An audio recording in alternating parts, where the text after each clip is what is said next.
네, 교과 공부 묵상 기도하시고 시작하시겠습니다.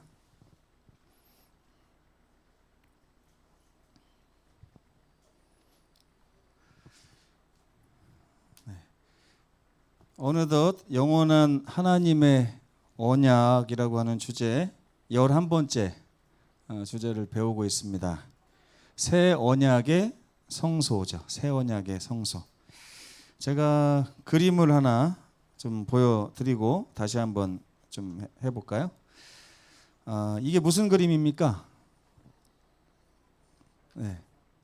어제 제가 아주 큰 오해를 받았어요. 우리 유아영 목사님한테. 제가 여러분들에게 꿀을 먹였다고 그런 말씀하셨어요. 저는 꿀을 먹인 적이 없습니다, 여러분. 예, 근데 진짜 오늘도 제가 여쭤보니까 다 진짜 꿀을 드시고 오셨네, 집에서. 예. 꿀 먹은 그 벙어리처럼 하지 마시고 대답을 오늘 좀 크게 해주시기 바랍니다. 유아영 목사님이 이제 보통 목사님이 아니에요. 예, 호남 앞에 임원이십니다. 그러면은 우리 교회 와서 보면은 이제 김시민 목사가 그동안 목회를 잘했나 못했나는 오늘 판가름 나는 거예요. 여러분들이 어제처럼 그렇게 하시면 이제 저는 난리 났습니다. 이제 어제 제가 점수가 많이 깎였어요. 근데 앞으로 오늘 어떻게 여러분들이 잘 도와주실랍니까? 예. 이렇게까지 해야 되나 내가? 자, 이 성소를 보세요. 이게 성소잖아요. 근데 제가 지난 화요일 날 그 성소 주변에 뭐가 있는지 보라고 그랬어요. 뭐가 있어요? 보세요. 뭐가 있습니까? 네, 텐트가 있어요. 텐트, 하얀색 텐트. 저게 텐트가 뭐라고요? 집. 누구 집? 저와 여러분들의 집이에요, 집. 우리 집 가운데 누구네 집이 있는 거예요? 하나님의 집이 이렇게 내려와 있는 거예요. 왜요? 이유가 뭐라고요? 네? 하나님이 왜 내려오셨어요? 네? 저는 예전에 이 성소가 하나님이 이스라엘 백성들을 교육하기 위해서 막 이렇게 하시는 줄 알았어요. 통제하고 믿게 하려고 막 이렇게 하시는 줄 알았어요. 근데 그게 아니라 하나님이 우리 가운데 함께 살고 싶어 하시는 거예요. 그 마음을 알으라고 제가 말씀드렸어요. 그죠? 자, 오늘날에도 저기 여러분들의 집이 있습니다.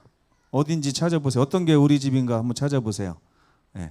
뭐 중문에도 있고 서귀포에도 있고 남원에도 있고. 근데 이 정 가운데 누구 집이 있어요? 하나님의 집이 있어요. 하나님의 집. 내 집은 만민의 기도하는 집이라. 네. 왜 우리가 하나님께 기도할까요? 하나님의 집에 와서 왜 기도할까요? 우리의 이 정말 속절없는 상태, 우리의 이 정말 희망 없는 인생, 이 인생에 대해서 우리 스스로 할 수 있는 게 있어요, 없어요? 너무 없고 희망이 정말 단절되어 있는 속절없는 인생을 우리가 살지만 우리가 왜 하나님의 집에 가서 기도합니까? 하나님이 우리와 함께 하시고 우리를 너무 사랑하시는 아버지이기 때문에 아버지 집에 가서 아버지 나를 불쌍히 여겨 주시옵소서. 그 예수님께서 세리와 바리새인의 기도 장면을 이렇게 말씀하시는 부분이 복음서에 나오죠. 근데 저는 왜 세리의 기도를 예수님께서 칭찬하셨는지를 잘 몰랐어요, 그동안. 근데 하나님께서 가장 기다리시는 원하시는 기도가 바로 세리의 기도더라고요. 바리새인은 뭐라고 기도했습니까? 아버지 감사합니다. 내가 뭐 때문에 감사하다고요? 저기 있는 문장로님과 같지 않음을 인해서 감사합니다. 내가 요 앞에 있는 박장로님과 같지 않음을 인해서 감사합니다. 나는 저 사람들보다 좀 나은 것 같고 나는 저분들보다 좀 괜찮은 것 같고 이래서 이런 기도를 예수께서 칭찬하지 않으셨어요. 예수님께서는 뭘 칭찬하셨어요? 정말 이 세리가 와서 아버지 이 불쌍한 죄인, 이 속절없는 죄인을 저를 불쌍히 여겨 주시옵소서. 나의 모든 희망은 오직 아버지께만 있음을 제가 믿습니다. 이거 하는 집이 바로 어느 집이에요? 하나님의 집이에요. 하나님의 집. 여기가 바로 그겁니다. 그 속절없는 죄인을 예수 그리스도의 피와 예수님의 중보 사역을 통해서 하나님 앞에 온전히 서게 하는 장소가 바로 우리 중에 계신 하나님의 집에서 일어나는 일입니다. 얼마나 좋아요. 그렇습니까, 여러분? 그래서 여러분, 말로만 이렇게 살 게 아니라 여러분 이 한 주일 살면서 요 앞에 이 6차선 대로 지나갈 때마다 우리 교회 봅니까, 안 봅니까? 예? 봅니까? 예, 저녁 때 올 때 보셨어요? 뭐가 좀 문제가 있지 않던가요, 우리 교회에? 발견하신 분, 문제가 있다는 거를. 네? 예, 십자가가 불이 안 켜지잖아요. 그래서 제가 지금 의뢰를 해놨어요. 해놨는데 어제 밤에는 또 보니까 저 혼자 또 켜져 있대요, 십자가가. 그리고 또 우리 재림교회 마크가 불이 좀 흐려졌어요, 2개가 이렇게. 그래서 그것도 제가 의뢰해놨는데 항상 다니면서 우리 아버지의 집, 아버지의 집. 예. 근데 사실은 오늘 우리가 새 언약의 성소는 아버지의 집이 이곳이 이 지상의 집이지만 어디와 연결돼 있어요? 하늘에 있는 진짜 참것에 연결돼 있는 하나님의 집입니다. 그래서 우리의 삶을 이 성전에 연결시켜서 사는 것은 너무나 중요해요. 네. 여러분이 여기서 부동산을 한번 한다고 생각해 보세요. 이 집 중에 어떤 집을 사시겠습니까? 어떤 집에 살고 싶으세요? 네? 아니, 하나님 집에 살려고 하지 말고 그 옆에 집을 한번 이제 부동산을 산다고 생각해 보세요. 어느 집이 좋으세요? 네? 제일 가까운 집 살고 싶으세요? 아니면 제일 먼 집 살고 싶으세요? 가까운 집 살고 싶죠? 예. 교회에서 거리가 머신 분들은 빨리 이사 오십시오, 이쪽으로. 이사 오셔서 가까이 살아야 멀리 있는 사촌보다 친척보다 가까이 있는 이웃이 더 사랑을 많이 나누잖아요. 그러니까 우리는 하나님의 성전 옆에 가급적이면 살으려고 노력을 해야 됩니다. 네, 노력을 해야 돼요. 여러분 이사 준비하시기 바랍니다. 나는 5년 안에 이 옆으로 이사 오겠다. 내가 농담이 아니라 정말 이사 오시기면 좋겠어요. 제가 저번에 있었던 진안교회는 교인들이요, 교회를 원래 면에 있었던 교회를 군에다가 읍에다가 옮겨놓고 교인들은 한 명도 이사를 안 왔어요, 교회 옆으로. 그러면 화요일 금요일 날 딱 보면 교인들이 교회 오기 힘들잖아요. 멀으니까 차로 25분 걸려요. 근데 교회 주변에 아무도 안 살아요. 아무도. 제가 목회하면서 이게 너무 힘들더라고요. 근데 여러분 우리 서귀포교회는 다행히 근처에 많이 사시긴 하지만 더 가까이 이사 오실 필요가 있습니다. 근데 보니까 염 집사님, 김학심 집사님이 더 멀리 이사 갔더라고요. 교회 이사 오고 나서. 그래서 제가 저러면 안 되는데 이 생각이 좀 납니다. 빨리 다시 이사 오시기 바랍니다. 예, 이렇게 제가 이 그림 가지고 설명을 오래 드리는 이유는 백날 교과 공부하면 뭐합니까? 우리가 마음에서부터 정말 하나님과의 거리가 가까워지고, 그렇죠? 하나님이 주신 새 언약의 성소가 마음에 꽉 자리 잡게 하기 위해서는 이런 방법밖에 없어요. 예. 기억절을 한번 다시 읽어보겠습니다. 기억절. 예. 기억절 어디 있어요? 예. 여기 있죠. 시작. 이로 말미암아 그는 새 언약의 중보자시니 이는 첫 언약 때에 범한 죄에서 속량하려고 죽으사 부르심을 입은 자로 하여금 영원한 기업의 약속을 얻게 하려 하심이라. 기억절이 잘 애워집니까? 안 애워집니까? 왜 안 애워질까요? 왜 안 애워질까요? 제가 예를 들어서 설명해 드릴게요. 우리 다나가 아빠 나 생일날 뭐 해줄 거야? 이렇게 물어보면 제가 이렇게 얘기할 거예요. 뭣도 해주고 뭣도 해주고 뭣도 해주고 뭣도 해줄게. 그럼 이게 문장이 이 기억절보다 길을까요? 짧을까요?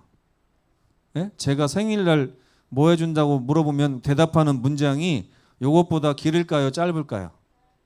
뭘 짧아요? 엄청 길어요. 엄청 길은데 우리 다나는 그거를 단 한 번 듣고 다 외워버립니다. 진짜로. 그래가지고 나중에 시간 지나면 아빠가 뭐도 해준다고 그랬고 뭐도 해준다고 그랬고 뭐도 해준다고 그랬고 뭐도 해준다고 했잖아요. 한마디도 안 틀리고 그대로 녹음을 하고 있어요. 한 번도 단 한 번 듣고. 여러분 기억절이 왜 안 외워지는지 아세요? 하나님께서 나에게 해주시는 말을 우리가 무슨 말을 하시는지 정말 곰곰이 들으면서 이거를 외워야 되는데 그냥 신문 읽듯이 보니까 그래요. 예? 다시 한번 읽어보세요. 이로 말미암아 뭔가 이유가 있다는 거예요. 그는 새 언약의 중보자시니 이는 첫 언약 때에 범한 죄에서 속량하려고 어떻게 하셨다고요? 주구사 부르심을 입은 자로 하여금 영원한 기업을 얻게 하려고 그렇게 하셨다. 그러면 기억절은 안 외워져도 내용은 쏙 들어옵니까? 예, 기억절 외우려고 하지 마세요. 하나님께서 기억절 외우라고 우리에게 요구하지 않으셨어요. 그 성경 말씀이 나에게 뭐라고 하는지를 우리가 딱 마음에 새겨야 되는 거예요. 기억절 백날 외우면 뭐합니까? 예? 제가 그걸 언제 느꼈냐면 하나님이 세상을 이처럼 사랑하사 이거를 7살 때 외웠어요. 7살 때. 30년 동안 외우고 나서 37살 때 이 말씀을 읽으면서 눈물이 나더라고요. 30년 만에. 우리가 그렇게 될 수 있습니다. 그렇게 될 수 있어요. 우리 다나를 딱 보면서 우리 다나가 생일 선물에 대해서 딱 얘기하고 제가 딱 얘기하는 순간 이미 그것이 다나 마음에 쑥 들어가더라고요. 예? 여러분 하나님과 우리가 말씀 가지고 그런 식으로 교통하지 않으면 이 성경 말씀 백날 읽고 이걸 다 외우고 다닌다고 해도 우리는 결코 이 성경 맛을 모릅니다. 몰라요. 그러니까 이제 이 새 언약의 성소에 대한 내용도 이렇게 우리가 마음으로부터 야 하나님이 나에게 저렇게 하셨구나. 하나님이 저렇게 하셨어. 네. 그게 참 중요합니다. 성소 봉사 이 가운데 이 성소를 하나님이 주셨는데 이 성소에서는 하나님이 우리와 같이 살면서 교제하기를 원하셔서 성소를 세우셨어요. 그런데 이 성소에서 하나님이 우리와 공기놀이를 하겠습니까? 딱지치기를 하겠습니까? 아니면 우리와 같이 귤을 팔겠어요? 아니면 농사를 짓겠어요? 하나님이 우리 가운데 살면서 우리와 하고 싶어 하시는 일이 뭘까요? 네? 여러분 하나님이 여기에 교회를 세우시고 여러분들을 이 주변에 살게 하시면서 여러분들과 하나님이 함께 하고자 하는 일이 뭘까요? 네? 같이 쌈 싸우기를 원하십니까? 하나님이? 네? 같이 농사 짓기를 원하세요? 같이 직장 다니시기를 원하실까요? 하나님은 이사야 1장 18절에 보면 오라 우리가 서로 변론하자. 예. 우리가 이 죄 때문에 이 틀어진 운명을 하나님께서는 온전히 이 성소의 봉사를 통해서 해결해 주실 뿐만 아니라 그 성소에서 일어나는 일을 통해서 우리로 하여금 영원한 낙원을 미리 맛보고 하나님과의 관계 속에서 이 세상 사람이 누리지 못하는 참 평화와 안식을 지금 경험하게 하시기 위해서 이 교회를 세우시고 성소를 세우셨어요. 하나님 그걸 원하십니다. 하나님 그걸 원하세요.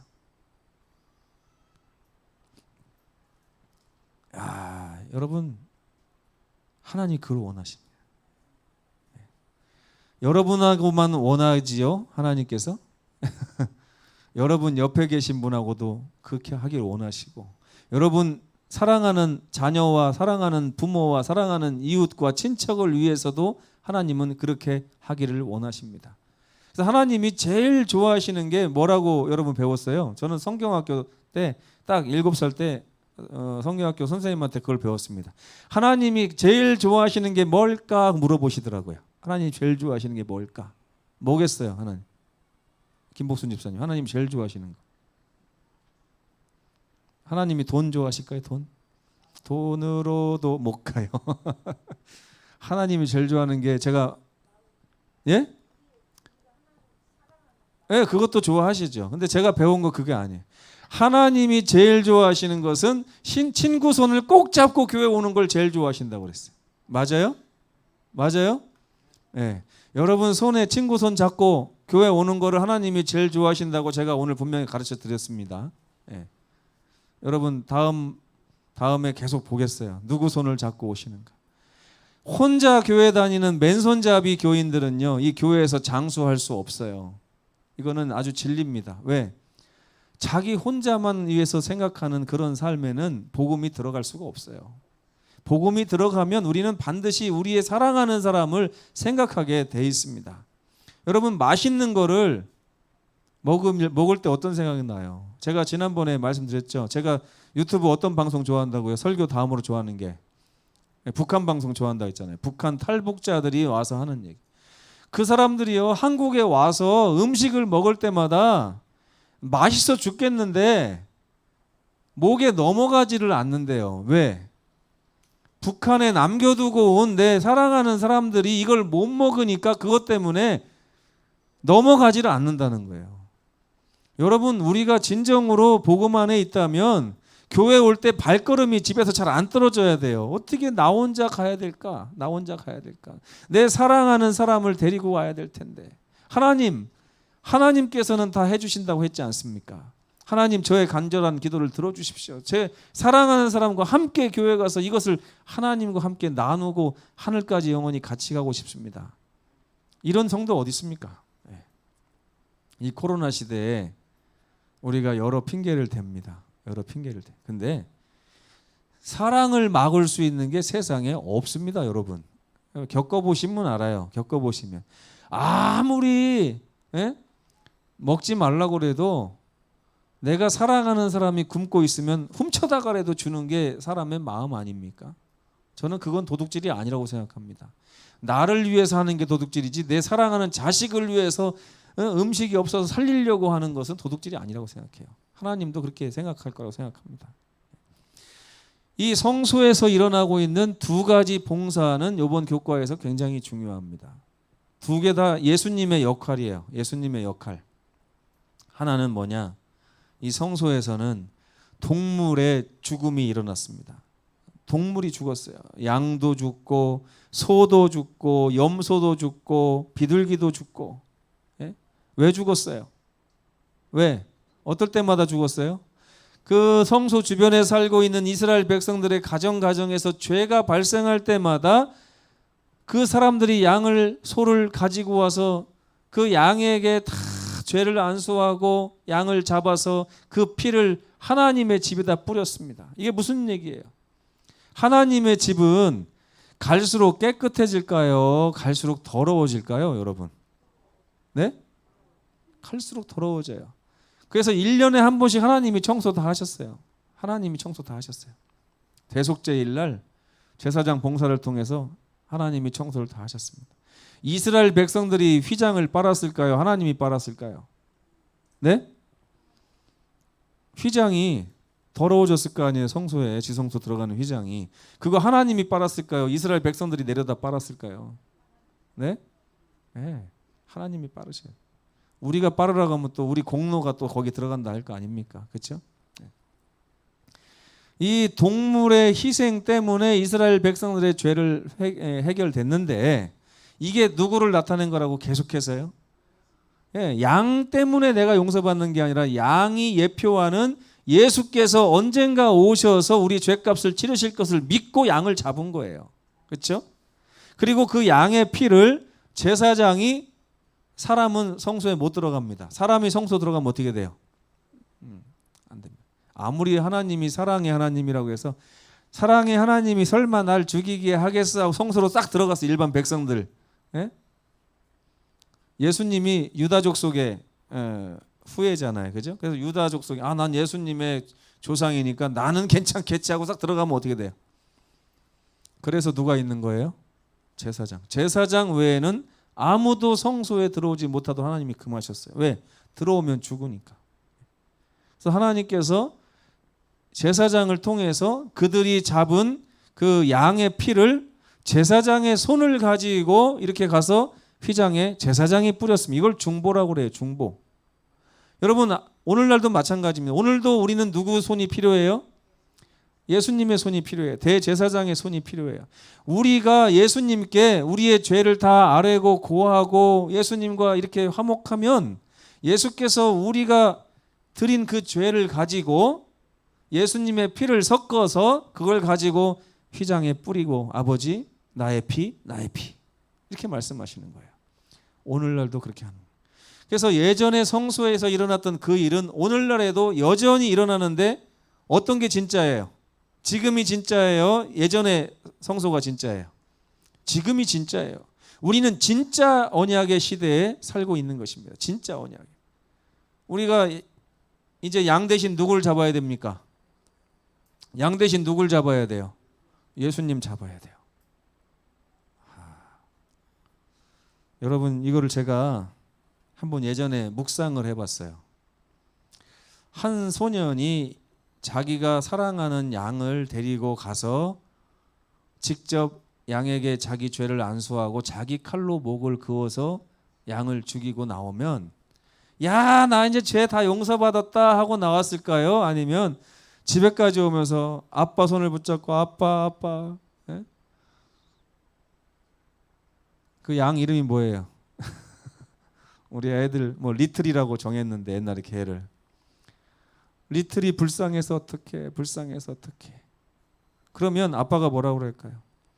우리 집에 양 많으니까 괜찮아, 또 가서 길러, 이렇게 했을까요? 아니에요. 우리가 죄를 범하면 네가 사랑하는 양이 죽는 것처럼 우리가 죄를 범할 때마다 우리 하나님께서 저렇게 죽는 거야. 이렇게 하면 여러분 어떨까요? 제가 다시 생각을 해봤어요. 그러면 내가 가장 사랑하는 사람이 누굴까?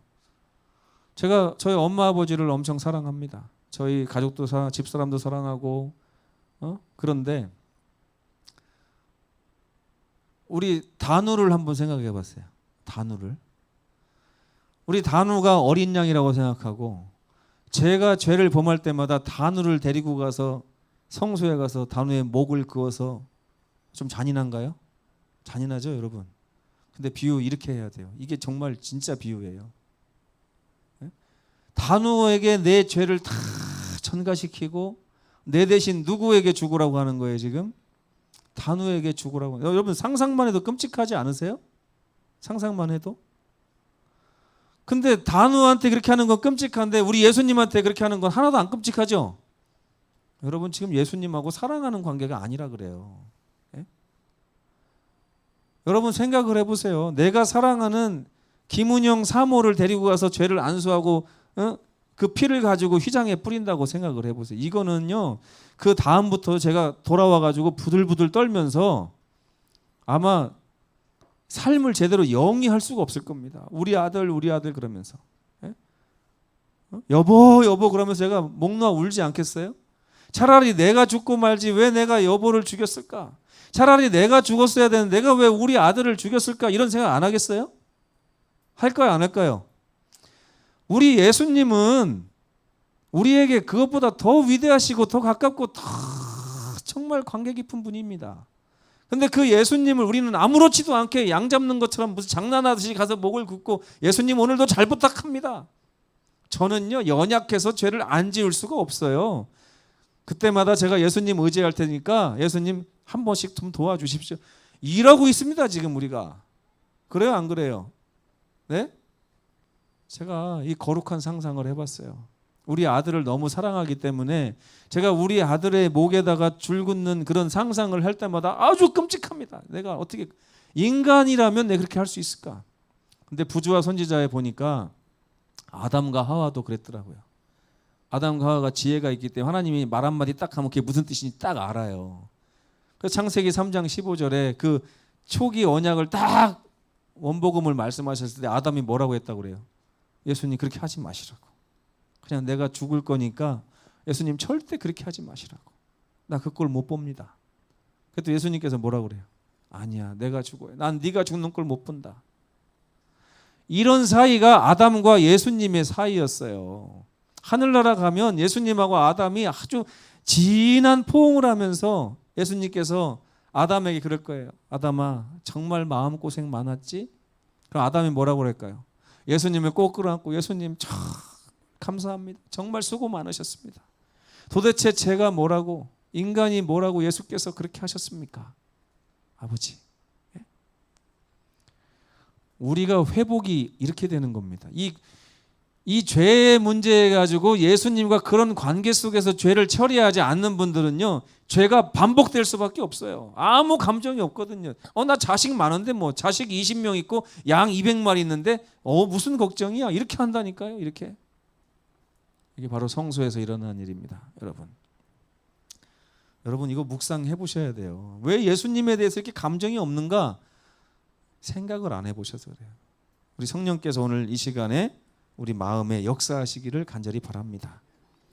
예수님께서 똑같이 하셨죠. 화목제물은 여기 보시면 옛 언약과 새 언약이 이렇게 차이 납니다. 옛 언약은 하늘 성소의 그림자라고 히브리 8장 5절에 얘기했는데, 보세요. 흠없는 양을 드려야 됐잖아요. 그래서 흠없는 제물 대신 예수 그리스도의 흠없는 생애가 대체가 됐습니다. 새 언약에서. 그리고 동물의 피 대신 예수님의 보혈이 흘려졌어요. 그리고 지상 성소 대신 하늘 성소로 바뀌었고, 지상의 인간 제사장 대신 대제사장이신 예수님으로 바뀌었어요. 여러분, 우리가 잘못할 때마다 집에다가 닭을 기르면서 닭을 한 마리씩 내가 죄를 지을 때마다 닭을 잡아서 내 죄를 닭에게 전가한다 생각을 해보세요. 그러면서 아버지가 뭐라 그래요? 단우야, 네가 이 닭을 잡잖아. 이것은 닭 잡아서 해결될 문제가 아니야. 몇십 년이 지나면 아빠가 이처럼 아빠 목숨을 줘야만 네 죄가 해결돼. 그러니 지금 닭을 잡을 때마다 꼭 아빠가 죽는다는 걸 생각해야 돼. 이러면 아이들이 닭을 잘 잡을 수 있을까요? 정말 닭 잡을 때마다 심정이 많이 괴로울 겁니다. 네, 그렇죠? 아빠, 내가 지금부터 죄를 안 범하면 아빠 안 돌아가셔도 돼요? 물어보겠어요? 그죠? 물어볼 겁니다. 관계가 있으면 우리가 이렇게 할 수밖에 없어요. 네. 그래서 히브리서 2장 3절 한번 마음을 다해서 한번 읽어보겠습니다. 한번 눈으로 한번 읽어보시고 함께 읽겠습니다. 시작. 우리가 이같이 큰 구원을 등한히 여기면, 잠깐만요. 이 큰을 한번 우리가 감정 섞어서 해보겠습니다. 얼마나 큰가 눈 뜨시고. 예. 우리가 이같이 시작. 우리가 이같이 큰 구원을 등한히 여기면 어찌 그 보응을 피하리요. 아멘. 예, 감사합니다. 참 마음이 아픕니다. 하늘 성소의 대제사장이신 예수님. 히브리서 9장 24절 읽겠습니다. 시작.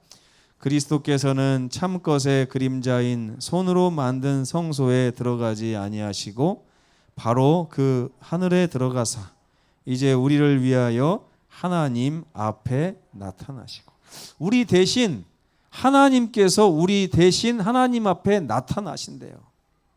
왜요? 우리가 하나님 앞에 설 수 없기 때문에.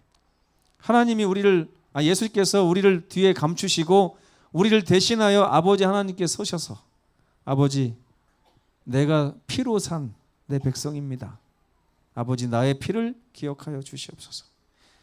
아무리 악하고 뻔뻔하다 할지라도 우리에게는 예수님이 계십니다. 여러분 기억하시기 바랍니다. 근데 여러분, 양을 한번 잡더라도 제대로 잡으세요. 얼마나 그 양 잡는 것이 고통스러운 것인가를 여러분들이 느낄 수 있어야만 십자가가 마음에 들어옵니다. 장난으로 양 잡는 거 아니에요. 우리가 마음으로 예수님의 보혈을 의지할 때마다 그걸 생각해 보셔야 됩니다. 저는 가끔 오늘날에도 우리 주님이 양을 잡으러 가셨으면 얼마나 좋았을까. 양 잡아보면 그냥 우리가 믿음으로 예수님 보혈을 의지합니다, 이거보다 훨씬 더 실감날 것 같은데 왜 하지 말라고 하셨을까? 이제 이런 생각이 드는데, 이게 또 부작용 때문이에요. 그냥 사람이 예수님 안 보고 양만 바라볼까 봐 또 그렇게 하신 것 같아요. 근데 여러분, 우리는 또 반대 부작용을 겪고 있습니다. 양을 안 잡으니까 그것이 얼마나 슬픈 일이고 얼마나 처절한 일인지조차도 모르고 예수님 십자가를 의지할 때 그냥 아무렇지도 않게 예수님 십자가를 의지하는 그런 삶을 살고 있다니까요. 그렇죠? 네.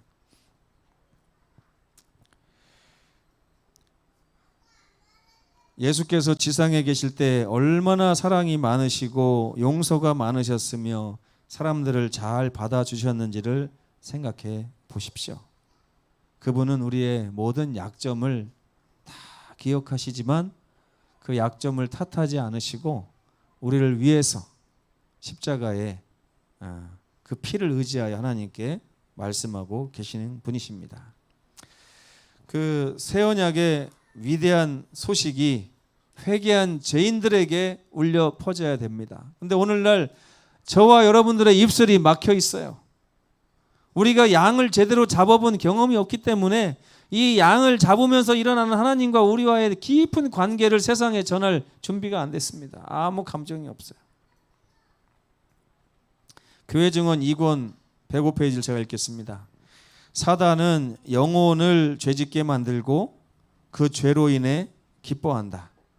그는 말 그대로 형제들의 참소자이며 하나님의 백성들이 속아서 범하는 모든 죄와 잘못을 인해서 기뻐한다. 왜요? 우리를 넘어뜨렸으니까. 우리의 중보자이신 예수님은 아버지, 이 사람들을 아껴주시옵소서. 나는 그들을 나의 피로 샀습니다. 예, 나의 피로 샀어요. 그러면서 상처난 손을 들어 올리십니다. 여러분, 예수께서 들어 올리시는 그 손의 못자국을 손으로 만져보고 그 예수님의 옆구리에 난 창의 자국을 손에 넣어보고 하라고 하신 그 도마에게 하신 그 말씀은 그냥 하신 말씀이 아니에요. 오늘날에 우리에게 너무나 필요한 말씀입니다. 직접 넣어보고 그 감정을 느껴야만 우리는 죄로부터 해방될 수 있습니다. 예수님이 십자가에서 해방시키셨기 때문에 자동으로 죄로부터 해방되는 게 결코 아니에요. 우리가 그분의 옆구리와 그분의 손에 손을 넣어 봤을 때에 그 감정을 느껴보고 그 처절한 죄의 흔적을 보고 그것에 대해서 우리가 진짜 절절하게 느낄 때에만 우리는 죄로부터 해방될 수 있습니다. 아멘? 네, 저는 우리 성도들이 그렇게 되기를 원합니다. 저도 아직 깊이 넣어보지 못했어요. 근데 달 때마다 조금씩 달 때마다 마음이 참 아프고 슬픕니다. 하나님 어떻게 너무 감사하죠. 감사해서 끝날 문제가 아니더라고요. 넣어서 요만큼 맛을 보고 느낄 때마다 너무너무 그것이 막 전기가 짜릿짜릿하게 오는데 좋겠어요. 여러분 생각해 보세요. 여러분의 사랑하는 자가 지금 목이 잘려 여기 앞에 있는데 그 상처를 여러분은 어떻게 만지겠어요? 만질 때 그냥 만지겠어요? 못 만져요, 여러분. 근데 만지라고 하십니다. 그 못 만지는 상처를 우리 주님께서는 만져보라고 하세요. 만져봐야만 우리가 치료가 되고 만져봐야만 죄로부터 해방되기 때문에 예수께서 그렇게 하신 것입니다. 오늘 교과가 어디 하다 보니까 설교가 되고 있습니다. 결론입니다. 하나님께서는 우리 가운데 거하시기를 원하십니다. 그분은 우리를 위해 성소를 세우시고 그곳에서 우리의 죄 문제를 다루시며 우리와 교제하시기를 원하십니다. 우리는 우리의 죄를 지신 어린 양을 영접하여 그분의 주시는 모든 선물을 누려야 합니다. 예수께서는 우리를 위해 보혈을 흘리셨을 뿐만 아니라 지금 우리를 대신하여 우리의 영원한 생명을 위해 아버지 앞에서 탄원하고 계십니다. 우리에게는 무슨 소망이 생겼어요? 영생의 소망이 생겼어요. 우리는 어제 우리 유아영 목사님 말씀하셨지만 넉넉히 이기게 될 것입니다. 넉넉히 이길 거예요. 아직도 이 놀라운 은혜를 모르는 자들을 여러분 어떻게 생각하십니까? 불쌍히 여기셔야 돼요. 보통 문제가 아닙니다. 이게. 그들을 구원하는 일에 우리 구주와 연합한 자가 되시기를 간절히 바라면서 오늘 교과를 마치겠습니다. 묵상 기도하시겠습니다.